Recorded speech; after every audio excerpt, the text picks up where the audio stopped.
The lunch hour is a very busy time at Dixon Hall.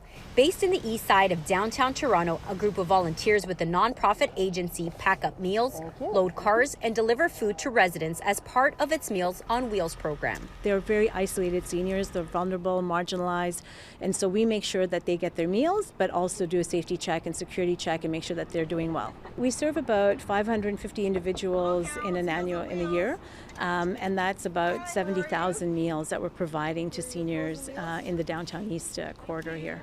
Helping out with deliveries today is Toronto Centre City Councillor Chris Moyse, along with volunteers from Broccolini, a real estate development and construction company that has launched a volunteer campaign supporting the nonprofit.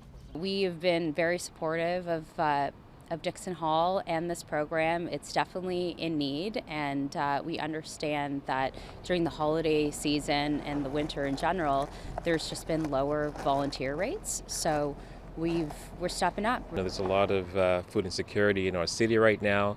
There's a lot of people, who are going hungry, and services like Dixon Hall really helps people. Those working at Dixon Hall say nonprofits have been struggling to find volunteers since the pandemic started. At Dixon Hall specifically, we started off with about 300 volunteers before the pandemic who helped us serve all our meals during the week. And over the pandemic, we started losing them significantly, not only because of the pandemic. We had most of the people that volunteer for us are seniors themselves, and so they were feeling vulnerable. So they took a bit of a step back, and now we're at 60 volunteers. And so we really need to ramp that up to be able to service our client population. What we found is that before the pandemic, with 300 volunteers, we were providing meals 7 days a week. And then when we started losing volunteers, we had to bring that down to 4 days a week during the pandemic. But that didn't mean that they lost their meals. We just doubled up on the meals.